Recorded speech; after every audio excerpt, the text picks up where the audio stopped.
Another topic from grade 12 pre-calculus was rational functions, where you had a polynomial on the top and a polynomial on the bottom. And your domain is going to be everything except when you divide by 0, which is not good at all. So we'll have to figure that out. And there's lots of asymptotes. Remember, rational functions sometimes had asymptotes and sometimes had holes. Those holes, another word for them, are points of discontinuity.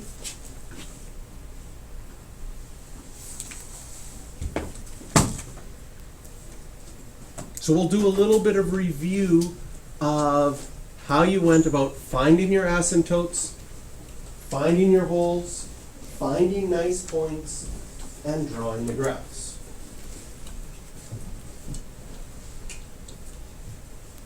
So our first example.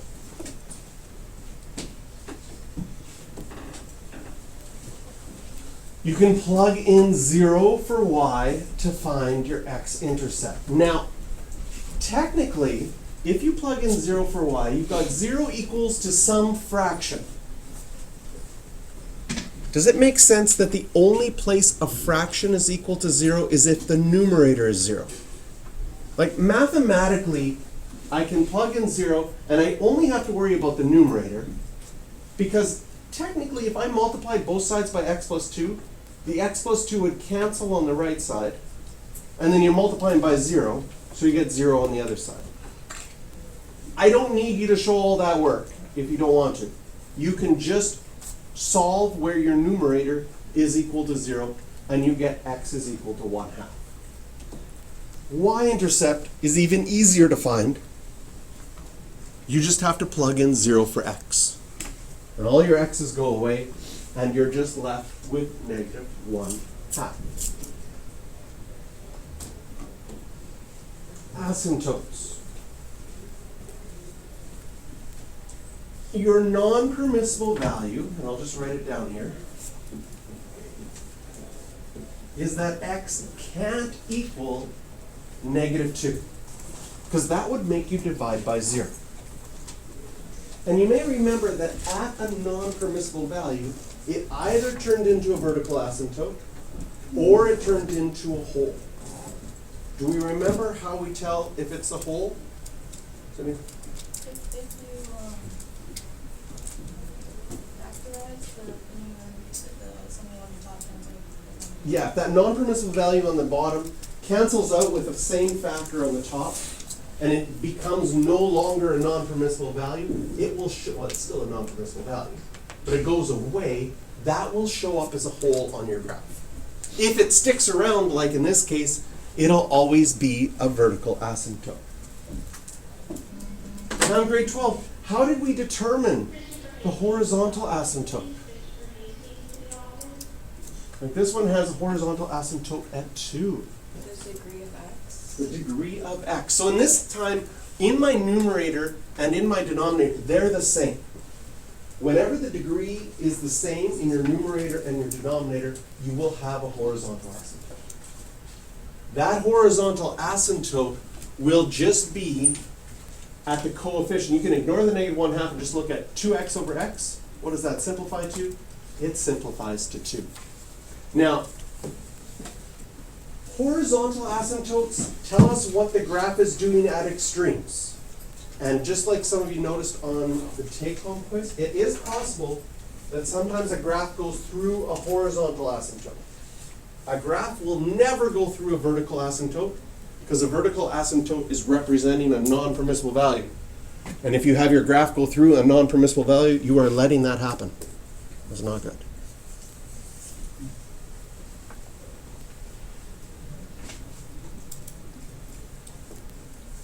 But horizontal asymptotes tell us what's happening at the extremes. And there's sort of 3 different things that can happen with horizontal asymptotes, and we're going to look at them here. We looked at the one where the degree is the same on the top and the bottom. If the degree is ever bigger on the bottom, you'll have a horizontal asymptote at 0. As far as graphing this goes, we would label our two intercepts, and that would be enough information in this bottom right-hand corner to draw this part of the graph towards the asymptotes. To draw the other part of the graph, just do a table of values and find another point. It would be enough to plug in -3 and get 7, and once you have that point, say, okay, I now know it's in this section, and I can draw my graph towards those asymptotes.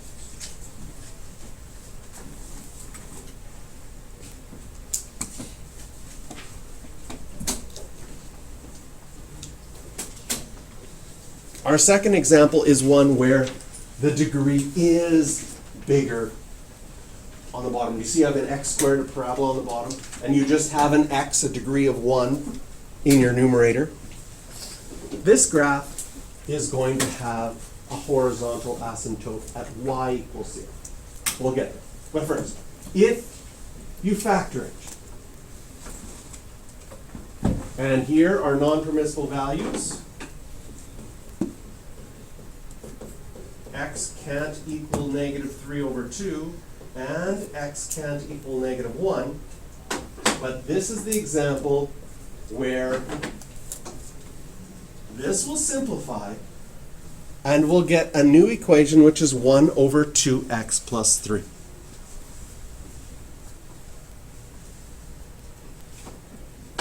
The value that disappeared is going to be a whole. So what happens is we're going to now graph our new equation and add the whole. So once you simplified, everything you do from now on can use that new equation. You just have to remember that you're going to have to add a whole to your graph.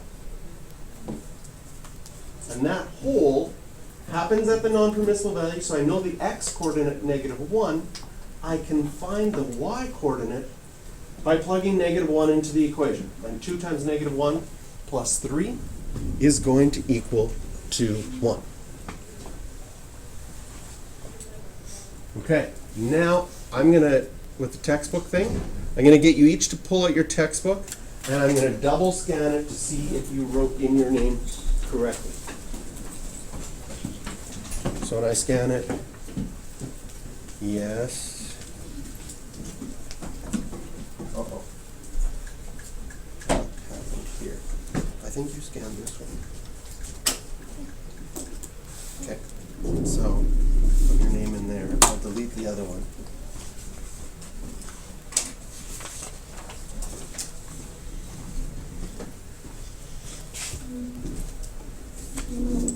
So we're still in this situation. We're still going to have the one vertical asymptote at the non-permissible value that didn't go away. We're going to have a horizontal asymptote at y = 0 because the degree is bigger in your denominator. And we add the whole, which we have to make sure that we show with an open circle. And these holes in our graphs are going to be really exciting when we do our limits unit next. So this unit is really helpful for understanding that. So then, this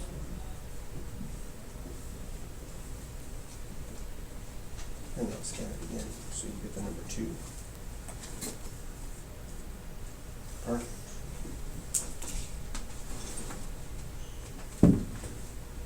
Give it a minute.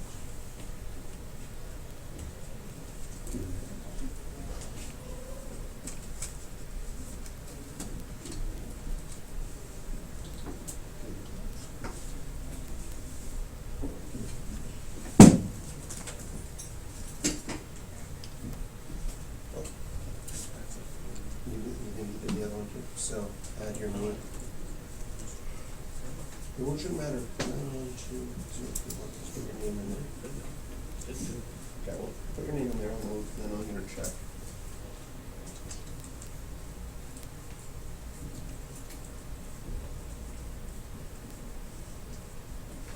Sometimes what happens is that, let's see again. That didn't work. Let's see if you did this one back.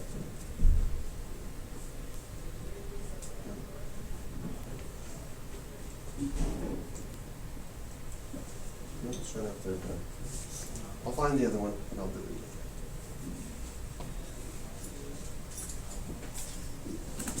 Good.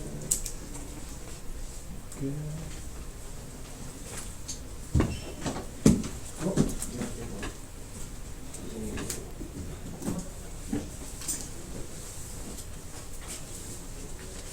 All right. And sometimes in this last example, when we factor it, things start to look like they're similar, but this is 2 minus x and you have an x minus 2. And 2 minus x, if you factor out a negative, that would make the x positive and the 2 negative. This is a very important skill of factoring out a negative. Then these are actually the same and will simplify.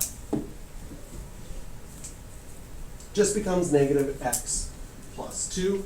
We still have a non-permissible value in this question, right? Originally you had the 2 minus x on the bottom, so x cannot equal 2, and that will now show up as a hole in our graph. And how do we find the y-coordinate of the hole? Once we have our new equation, which I'll put a green box around, this is the new equation after we simplify, you can just plug in the x value of 2 and get your y value. This will just result in a straight line with a hole in it. Should work with this.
Yeah, okay.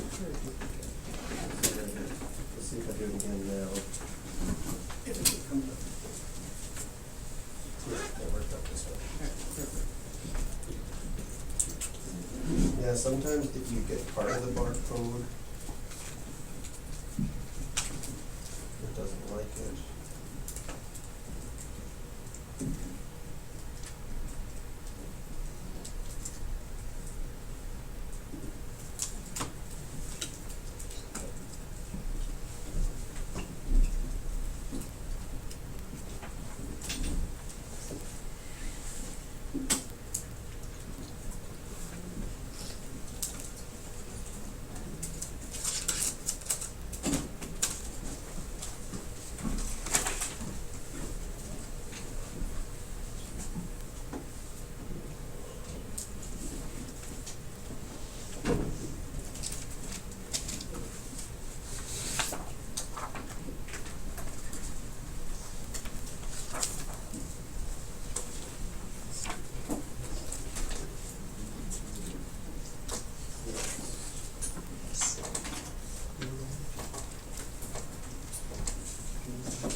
So all the equations we've come up with so far, they're called algebraic equations. Algebraic equations are like polynomials, powers, quotients. They have real numbers involved in them. Functions that are not algebraic functions are called transcendental functions. They get a little bit crazier. Transcendental numbers, sorry, I'm gonna get off topic just for a tiny bit. You know a couple of famous transcendental numbers, like E. E is a transcendental number. Pi. These are weird numbers that go on forever, and they've actually. Sorry for the interruption. Would all grade 10 students who have not yet had their picture taken please proceed to the gym? That's all grade 10 students who have not had their picture taken. Please go to the gym to get it done. Thank you. And as you study higher level math, it can get into some pretty crazy stuff. So like in counting things, you know there's an infinite amount of numbers. Everybody's okay with that. They've actually shown that there are different levels of infinity, which is kind of crazy. Some infinities are bigger than other infinities. So for example, if you consider algebraic numbers, which also includes square roots, some irrational numbers. First of all, there's rational and irrational. We'll start where we're still thinking before I blow your brains up completely for right now. But if we just start with rational and irrational numbers, they have shown that there are more irrational numbers than rational numbers, even though there's an infinite amount of both of them. But the idea being that they've shown if you took an exactly 1 meter long piece of string and randomly cut it, supposedly you will always cut it at an irrational number and never at a rational number. It's like not really possible to hit that rational number, even though this is kind of hurting our brain a little bit. And if we take out a bunch of irrational numbers, if we you ever play a sports game in gym and like the teams aren't fair? Like all the good players are on one team. And so then after a while, the phys ed teacher might say, okay, we're gonna make things fair. We're gonna move things over a little bit. So right now, irrational and rational, it's not fair because there's more irrational numbers. So they decide, well, anybody who's a square root or a cube root and you're irrational, you can join the rational number team. So all those guys jumped over to the other team. And we're just going to leave the transcendental numbers, these special numbers, on the other team because they're like winning all the games. And there's still more of them. But the crazy thing, like if you look up a list of transcendental numbers that we've actually found, we haven't found that many. There's like pi, there's e, and all the ones that are cheating ones, like 2 pi and 2e and 3 pi and 3, like if we want to just find ones on their own, we haven't found that many, although mathematically we know that there are more of these numbers than the other numbers. Just kind of crazy. Okay, sorry, off topic. Back to normal. Operations on functions. Just blow your brain. And now I'm going to talk about the plus sign. That plus sign means you're adding two things. It's like, okay. Is calculus going to be too crazy? No, it's going to be okay.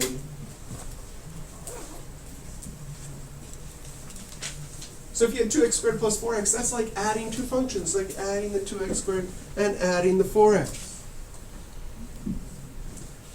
You could also think of it as a product, because if you factor this,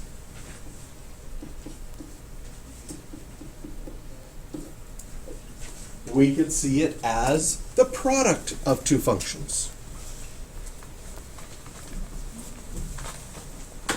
And R of x could be seen as the division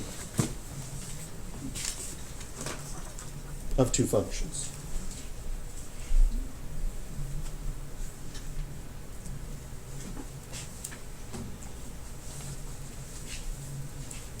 And then in grade 12 pre-calculus, at least in my class, I said there's a nice notation to show that two things are added and a not nice notation to show that two things are added. So we'll review the nice notation and the not nice notation.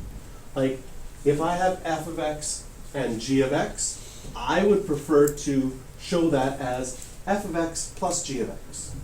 It's the right-hand side. For me, that's a nice notation.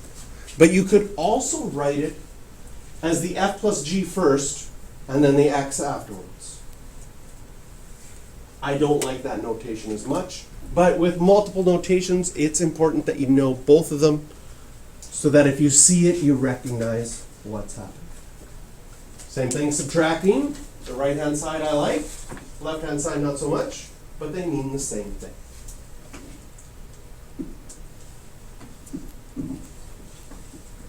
And for every operation except for the division,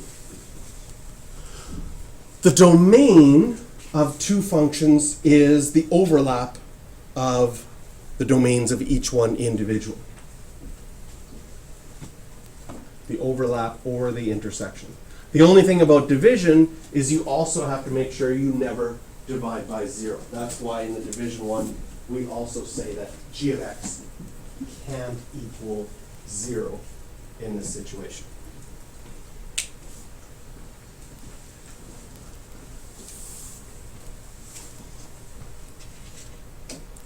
So it's a domain, but also have to exclude when it's equal to 0.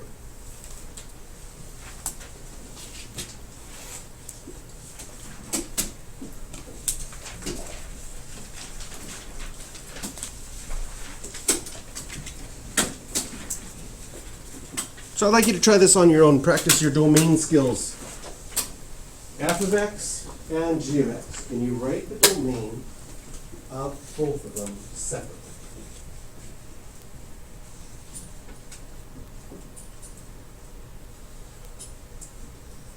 I'll put up the answer in a second.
So did you get x is less than or equal to 2 for the green one, and x is bigger than or equal to -3 for the blue one?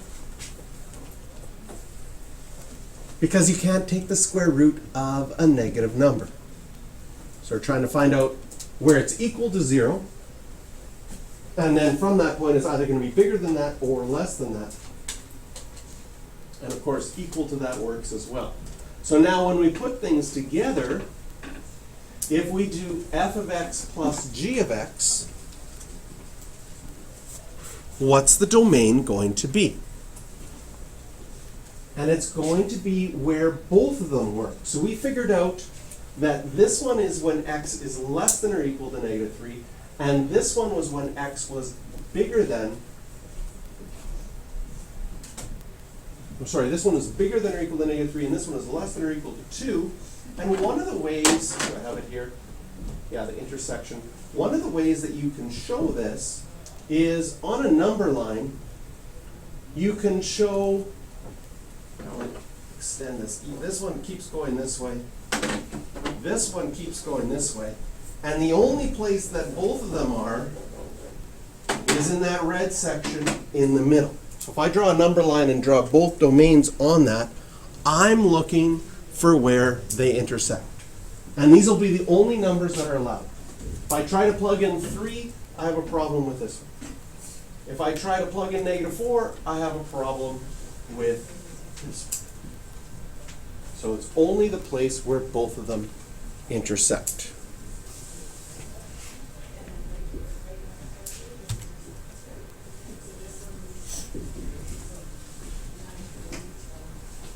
this time we're subtracting, and the domain is going to be exactly the same. And you can write that in interval notation as well. So once we found out where they intersected for the first question, it's going to be the same for the second one.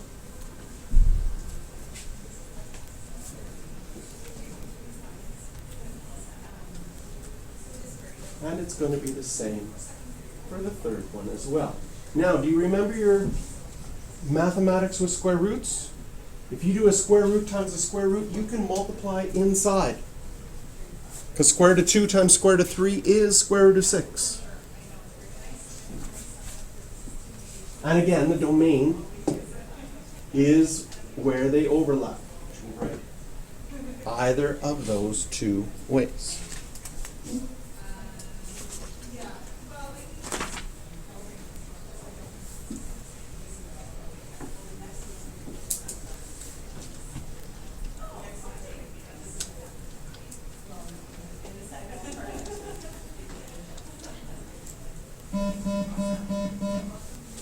Mr. Precourt to the office, please. Mr. Precourt to the office. The only one that's a little bit different is the dividing one. So we're dividing, which you could write as one big square root, and you could also rationalize. Remember how to rationalize the denominator? We can multiply the top and bottom by the square root of 2 minus x. And our domain on this one is very similar, but now 2 is not allowed because we also have to consider the fact that we might be dividing by 0. If you wrote that in interval notation, that 2 would have that round bracket.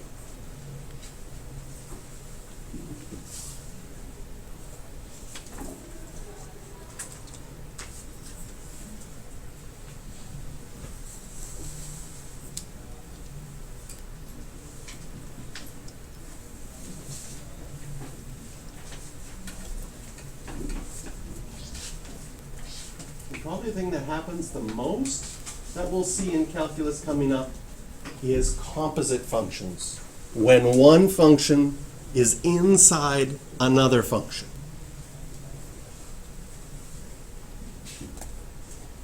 And again, the right-hand notation is the one that people like the most, but you can also make it with like a degree symbol in between. That's not a degree symbol up high, but like a degree symbol in the middle. That is also composition of functions, which is more confusing. I call it the foggy notation because it kind of spells fog, and foggy is unclear, and I don't like it as much as this one. And I'll often say f of g of x. Apparently you can also see fg of x, but f of g of x. And so what it means is that any x value you put in first goes inside of g, and you get an answer, and whatever answer you get then goes inside of f. So f of g of function basically means that one function is inside of another function. You do the inside function first, get an answer, and whatever answer you get goes into the next function. So the order is important. You do the inside function first.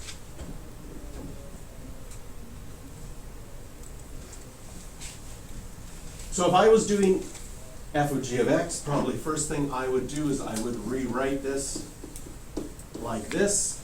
And this says that we're going to put g of x inside of f. I might even take an extra step here and write f and put g of x inside of f. So g of x is equal to x squared plus 4. I could replace that g of x with x squared plus 4. And then I need to plug x squared plus 4 into f of x, which means wherever there was an x, that now gets replaced with the x squared plus 4. And we can simplify this, and it just becomes the square root of x squared, which is, do you remember? Close to x, absolute value of x. Yeah, I don't even I don't even like, well, yeah, the absolute value of x. I'm going to erase this part. I just want you to have that. There we go. Equals absolute value of x.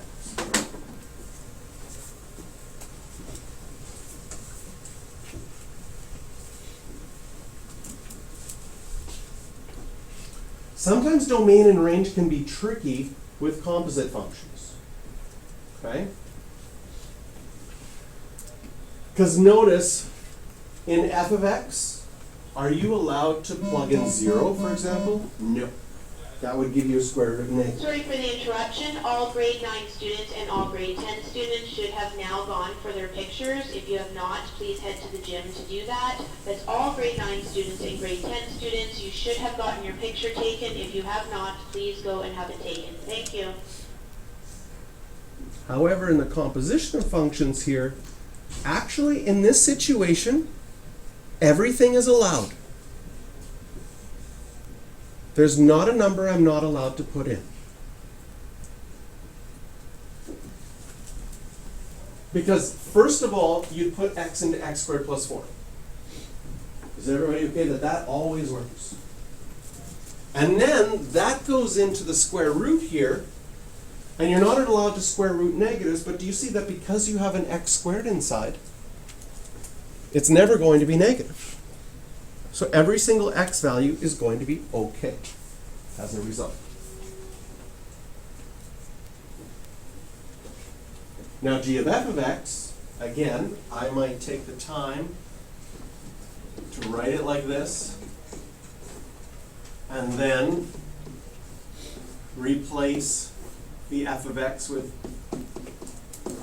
square root of x minus 4. And then that square root of x minus 4 gets plugged in. And because this becomes the square root of x minus 4 plus 4,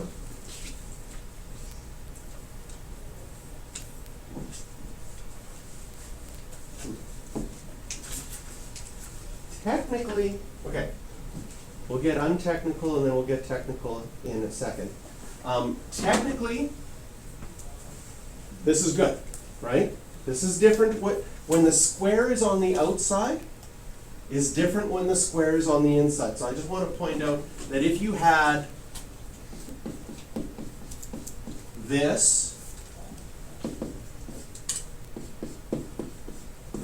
that's equal to that. The square is on the inside, that's when we have our absolute value. When the square is on the outside, it just goes away. And we get that this is equal to x. But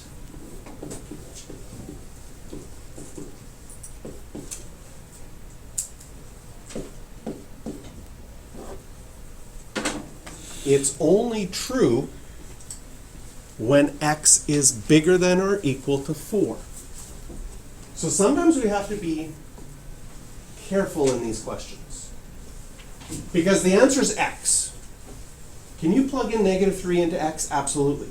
Can you plug 0 into x? Absolutely. But if I look back to the beginning of the question and I work through the steps, can I plug 0 in at the beginning? No, I'd run into a problem. Even though the squaring gets rid of the problem, there's still an initial place that there's a square root. So the answer is equal to x, but technically the domain is just greater than or equal to 4. If you take out Desmos, I'm curious, you can do this afterwards. If you take out Desmos and graph this, I think it's going to show you 1, 2, 3, 4, 1, 2, 3, 4, just this line. It only has part of the line only when x is bigger than or equal to 4.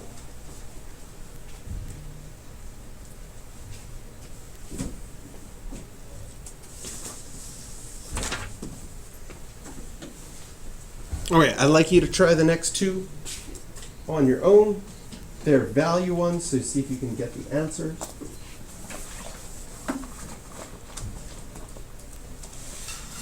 And you can use A and B if you want to cheat. Woo.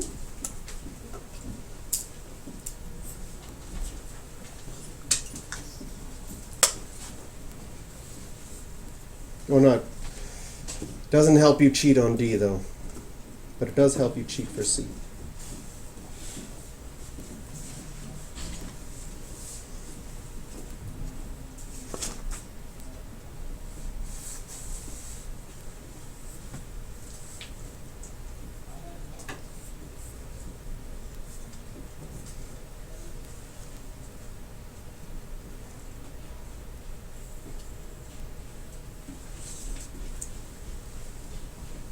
This is doing it the long way. Can you see how you could use B to just say it's 16? We simplified it generally just to be X.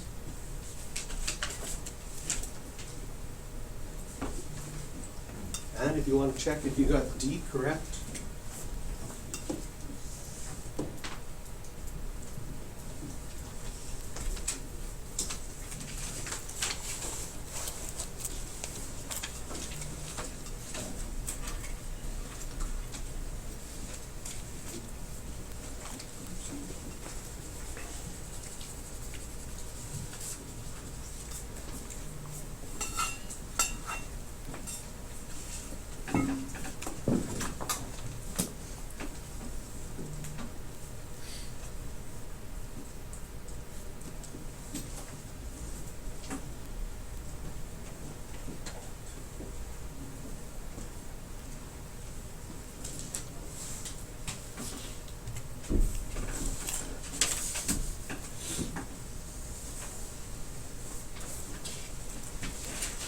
so here we have f of x and g of x. We're going to find the composition of the functions and its domain.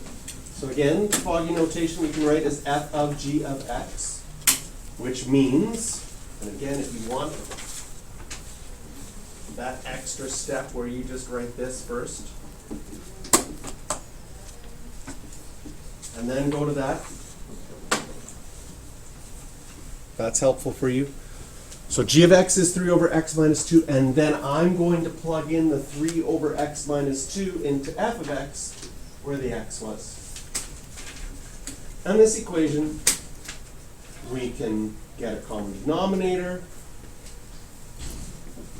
multiply by the reciprocal, so we can do some algebraic manipulations to get it into something that has less fractions, which is nice. And we get x minus 2 over 4x minus 5.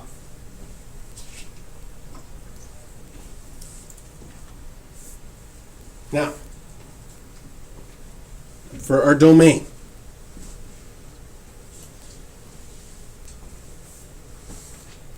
when we're dividing, or the composition of functions, first of all, you see that you can never plug in 2. Because that's going to be a problem early on. Even though it's not a problem in the end. You see that in the end, it doesn't look like a problem anymore. But anywhere in the equation that you're dividing, so if I do a little highlighting throughout this equation, I'm dividing here, I'm dividing here, I'm dividing here, I'm dividing here. Anywhere that I'm dividing is going to cause non-permissible values, even if it simplifies later. So 2 is not allowed. The domain of this, 5 over 4 is not allowed. We have no square roots, no other things that are not allowed. So our domain is that x can't equal 2 and x can't equal 5 over 4.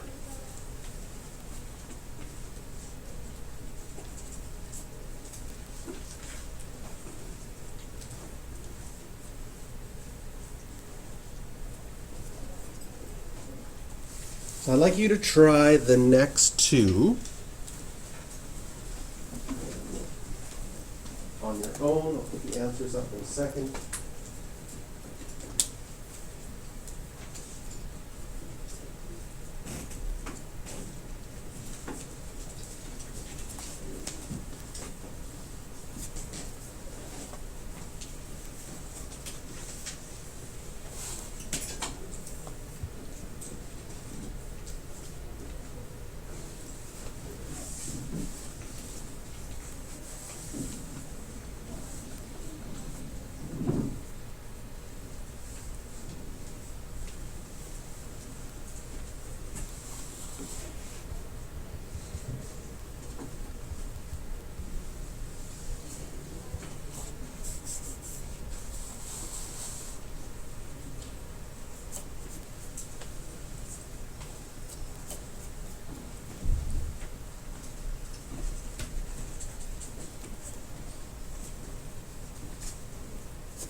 I'll show the answer. The first one, see, we did.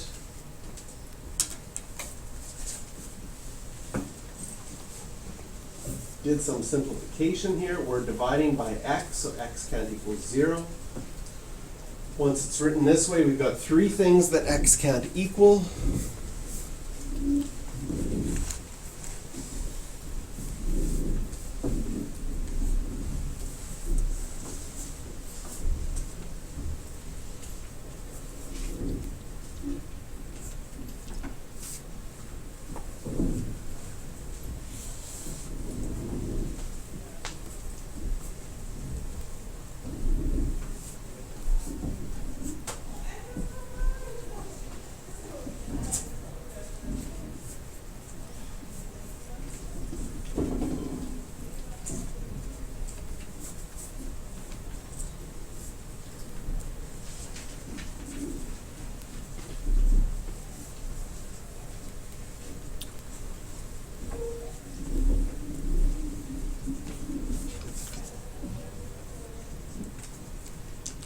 It's almost a review of identities, but when you have fractions inside of a fraction, it's a good strategy to use your skills with fractions to try to get a single fraction in both your numerator and your denominator. So what I did with the 1 over x minus 3 is I would have multiplied the 3 by x over x to get a common denominator.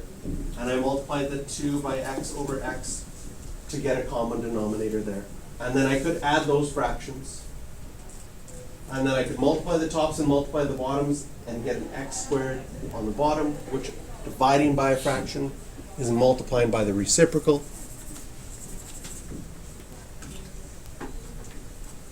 So you did a lot of fraction work when you had to prove identities.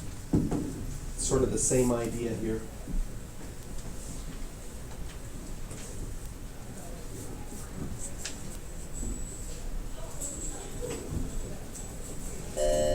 All right, I'll put up the answer for the next one and we'll finish this up tomorrow.